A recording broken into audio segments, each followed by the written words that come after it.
कल्पना गर्नुहोस्, मध्यपूर्वको सानो तर अत्यन्तै संवेदनशील जलमार्ग स्ट्रेट अफ हर्मुज अचानक बन्द हुन्छ। तेल बोकेका विशाल ट्याङ्करहरू किनारमा रोकिएको, बीमा कम्पनीहरूले नयाँ जहाज त्यता पठाउन मानेका छैनन् र विश्व बजारमा तेलको मूल्य मिनेटमा उफ्रिरहेको छ। यस्तै सङ्कटको बीचमा अर्को ठूलो खेलाडी रुस पनि पश्चिमतिर ऊर्जा आपूर्ति घटाउने धम्की दिइरहेको छ। एकातिर इरानको जलमार्ग नाकाबन्दी, अर्कोतिर रुसको ऊर्जा अस्त्र, बीचमा अड्केको छ विश्व अर्थतन्त्र। दर्शकवृन्द, आजको ग्लोबल दृष्टि श्रृङ्खलामा हामी यही खतरनाक संयोजनको गहिरो विश्लेषण गर्दैछौँ। इरान, रुस र विश्व बजारमा पैदा हुन लागेको तेल आघात, ग्लोबल ओइल सकको कथा र यसमा रुसी राष्ट्रपति भ्लादिमिर पुतिनको दीर्घकालीन रणनीतिक खेल। स्ट्रेट अफ हर्मुज बन्द हुँदा के हुन्छ? सबैभन्दा पहिले स्ट्रेट अफ हर्मुजको महत्त्व बुझ्नुपर्छ। यो केवल नक्सामा देखिने साँघुरो जलमार्ग मात्र होइन, विश्व अर्थतन्त्रको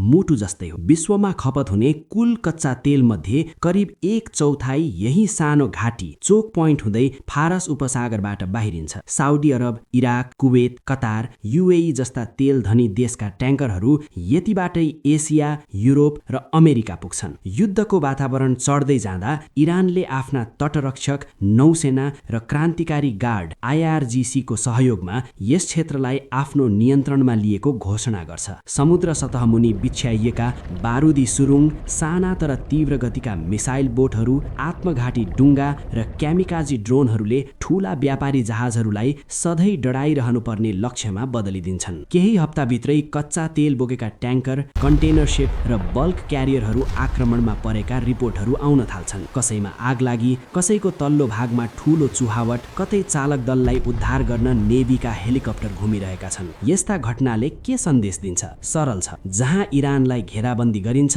त्यहाँबाट विश्वले सस्तो र ढुक्कसँग तेल पाउने सपना देख्नै सक्छ। अमेरिका वा पश्चिमा गठबन्धनले हवाई हमला र क्षेपणास्त्र प्रहार गरेर इरानी सैन्य संरचना कमजोर पार्न खोजे पनि जबसम्म सामान्य व्यापारी जहाज सुरक्षित महसुस गर्दै स्ट्रेट अफ हर्मुज पार गर्न सक्दैनन्, त्यतिन्जेलसम्म कुनै पक्षले विजय घोषणा गर्न सक्दैन। युद्धको मैदान अब केवल ट्याङ्क र युद्ध विमानको शक्ति प्रदर्शन होइन, कसले कसलाई कति आर्थिक रूपमा थकाउँछ र मनोवैज्ञानिक रूपमा थिच्छ, त्यो हो आजको वास्तविक खेल। इरानको असिमेट्रिक वारफेयर, सस्तो तर घातक युद्ध शैली। अब प्रश्न उठ्छ कि सानो देश इरानले खरबौं डलरको रक्षा बजेट भएका अमेरिका र पश्चिमालाई यति सजिलै चुनौती कसरी दिइरहेको छ? उत्तर छ असिमेट्रिक वारफेयर। इरानलाई थाहा छ खुला समुद्रमा ठूला विमानवाहक जहाज, एयरक्राफ्ट क्यारियर र विध्वंसक डिस्ट्रोयर सँग सीधा भिड्ने खेल उसले जित्न सक्दैन। त्यसैले उसले सस्तो तर प्रभावकारी हतियारहरू रोजेको छ, जस्तै साना तेज गतिका मिसाइल बोटहरू जुन ठूला युद्धपोतहरू वरिपरि घेराबन्दी जस्तै गरी हमला गर्न सक्छन्, समुद्री माइनहरू जुन एकपटक राखेपछि हप्तौं महिनौसम्म कुनै पनि जहाजको लागि अदृश्य मृत्यु जस्तै हुन्छन्, आत्मघाती डुङ्गा, अनम्यान्ड सर्फेस भेहिकल्स र ड्रोनहरू टाढाबाट नियन्त्रण गर्न मिल्ने, सस्तो र धेरै संख्यामा प्रयोग गर्न सकिने। यी सबैको संयोजनले हर्मुजलाई यस्तो मृत्यु गल्ली बनाएको छ जहाँ हर पल नयाँ आक्रमणको डर विद्यमान रहन्छ।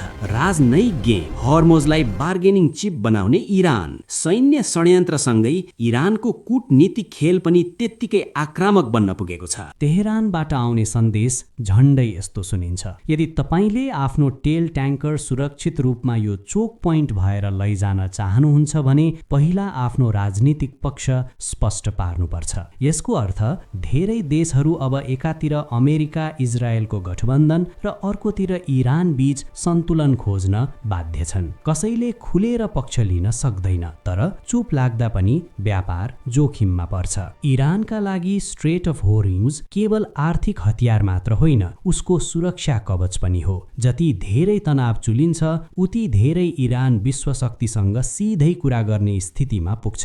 तेहरानको अडान विधान कडा रूपमा यस्तो हुन सक्छ। युद्ध रोक्ने हो भने युद्धबाट भएको क्षतिपूर्तिको प्रश्न उठ्छ। भविष्यमा पुनः सैन्य हस्तक्षेप नहुने लिखित ग्यारेन्टी चाहिन्छ, केवल कार्यकारी नेतृत्वको आश्वासन होइन, अमेरिकी संसद वा नीति निर्माण तहको स्पष्ट प्रतिबद्धता। यस्ता शर्तहरू वास्तविक जगतको शक्ति सन्तुलनसँग ठोक्किन्छन्। अमेरिका र यसको नजिकका साझेदारलाई यस्तो हार मान्नुहोस् प्रकारको सन्देश स्वीकार गर्न गाह्रो हुन्छ। यही कारणले मध्यपूर्वमा एउटा खतरनाक गतिरोध जन्मिएको छ, जहाँ कुनै पक्ष सजिलै पछि हट्न तयार छैन र समय बित्दै जाँदा आर्थिक क्षति भने दिन प्रतिदिन बढ्दो छ। पर्दा मुनिको ठूला खेलाडी रुस र पुटिन अब प्रवेश हुन्छन्। विश्व ऊर्जा राजनीतिको अर्को मास्टर प्लेयर रुस। कागजमा हेर्दा यो सङ्कट इरान र अमेरिका बीचको क्षेत्रीय सङ्घर्ष जस्तो देखिन्छ, तर यदि ध्यानपूर्वक हेर्छौं भने पृष्ठभूमिमा बसेर सबैभन्दा बढी रणनीतिक फाइदा उठाउन तयार भएको देश रुस हो। रुससँग दुई ठूला कुरा छन्, विश्वको सबैभन्दा ठूलो ग्यास भण्डार मध्ये एक र तेल ग्यास बेचेर चल्ने अर्थतन्त्र। युरोप, चीन, भारत जस्ता ठूला बजारसम्म पुग्ने पाइपलाइन र समुद्री मार्गहरूको जालो। पश्चिमी देशहरूले युक्रेन युद्धपछिको समयमा रुसको अर्थतन्त्र कमजोर बनाउन बहुचरणीय प्रतिबन्ध लगाएका थिए। युरोपियली संघले त रुसी ऊर्जामाथिको निर्भरता घटाएर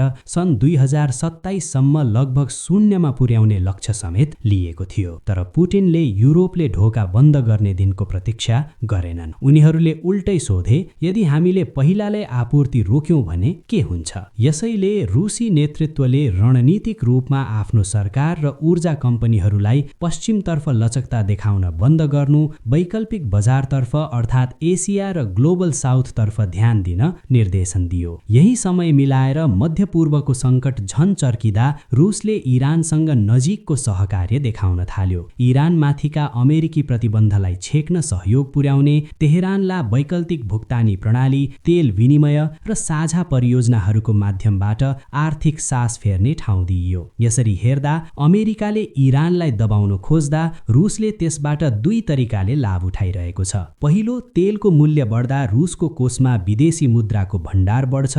दोस्रो, अमेरिका र युरोप मध्यपूर्वको सङ्कट सम्हाल्न व्यस्त हुँदा युक्रेन वा अन्य क्षेत्रमा आफ्नो राजनीतिक र सैन्य प्रभाव विस्तार गर्न पुटिनलाई थप समय र अवसर मिल्छ। ऊर्जा हतियारले जन्माउने स्ट्यागफ्लेसन, सबैभन्दा खतरनाक संयोजन। अब यसको प्रत्यक्ष असर आम जनताको जीवनमा कस्तो देखिन्छ?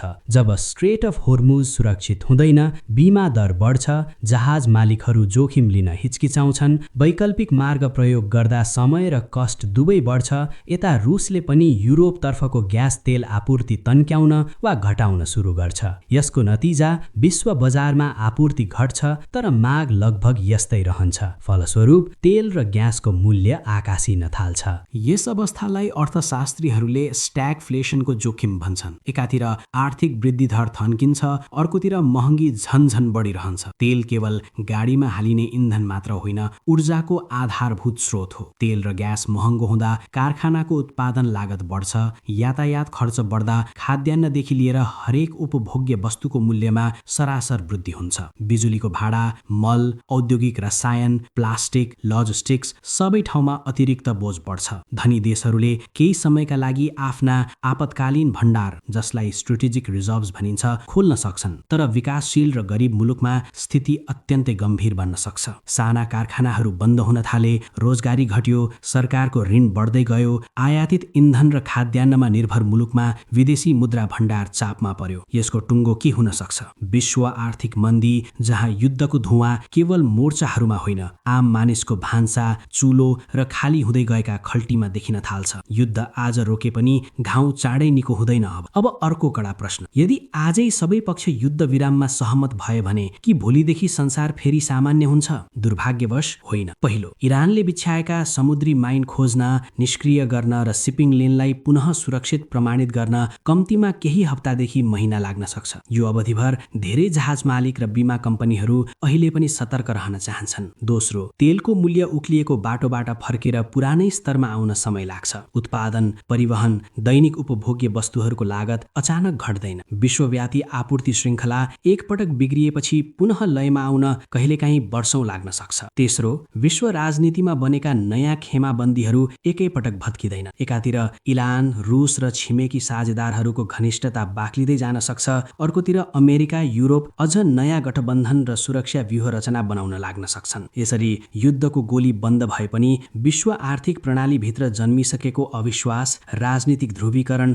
र ऊर्जा सुरक्षाको डर लामो समयसम्म बाँकी रहन्छ। अब के सम्भावित बाटा र हाम्रो जिम्मेवारी? दर्शकवृन्द, पूरा तस्विरलाई टाढाबाट हेर्दा के प्रश्न हुन्छ? 1. स्ट्रेट अफ हर्मुज जस्ता चोक पोइन्टहरू केवल भौगोलिक स्थान होइनन्, 21औं शताब्दीको शक्ति सन्तुलनका मुख्य नाडी हुन्। 2. इरानले एसिमेट्रिक वारफेयर मार्फत देखाएको प्रतिरोध सानो देशले कसरी विश्व शक्तिसँग वार्ता गर्ने कार्ड तयार गर्न सक्छ भन्ने जीवित उदाहरण हो। 3. रुसले ऊर्जा अस्त्रलाई लामो समयका लागि राखेको राजनीतिक ट्रम्प कार्डको रूपमा प्रयोग गर्दै अमेरिका र युरोपलाई कति असुरक्षित बनाउन सक्छ भन्ने सन्देश पठाइरहेको छ। तर यो सारा खेलमा सबैभन्दा ठूलो मूल्य कुन देशले चुकाइरहेको छ भने त्यही विकासशील राष्ट्रहरू जसको न त युद्धमा प्रत्यक्ष हात छ न त विश्व नीति निर्माणमा ठूला भूमिका छ। यदि समयमै राजनैतिक संवाद, विश्वसनीय सम्झौता र बहुपक्षीय सहकार्यका बाटाहरू खोजिएनन् भने यो ऊर्जा सङ्कट सामान्य उतार चढाव मात्र नहुन सक्छ, बरु नयाँ प्रकारको विश्वव्यापी महामन्दीको ढोका खोल्ने सङ्केत बन्न सक्छ।